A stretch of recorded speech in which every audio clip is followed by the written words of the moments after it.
শীতের তীব্রতা থেকে রক্ষা পেতে মেহেন্দিগঞ্জ উপজেলা উলানিয়া ইউনিয়নে ২০০ শতাধিক অসহায় শীতার্ত মানুষের জন্য বিনামূল্যে লেপ বিতরণ করেছে লিডারশিপ অ্যাসোসিয়েশন।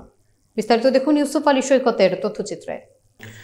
শুক্রবার সকালে উলানিয়া ইউনিয়নের উত্তর পূর্ব সাট্রি সরকারি প্রাথমিক বিদ্যালয়ের মাঠে এই কর্মসূচির আয়োজন করা হয়, যেখানে শীতার্ত মানুষরা পেয়ে যান লাল লেপ এবং উপভোগ করেন পিঠা উৎসব ও সাংস্কৃতিক অনুষ্ঠান।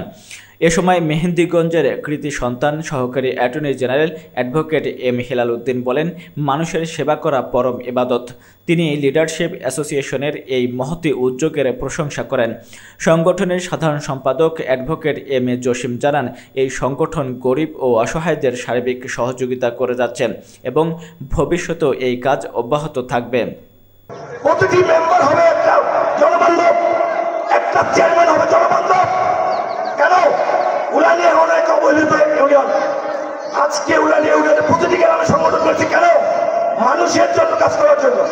আপনার গ্রামে যখন মেম্বার কাজ করবে, লিডারশিপের সাথে কথা বলতে হবে। টাকাই বড় কিছু নয়, আমরা প্রতিটা লিডার ঢাকার বিভিন্ন জায়গায় থাকি। আজকে আপনাদেরকে দেওয়ার জন্য বিভিন্ন জায়গা থেকে একতার থেকে আজকে আমরা আপনাদেরকে এইগুলো দিয়ে আমাদের জন্য দোয়া করবেন।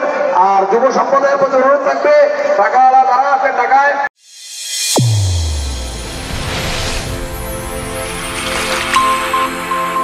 চ্যানেল A1 হৃদয়ের স্পন্দন।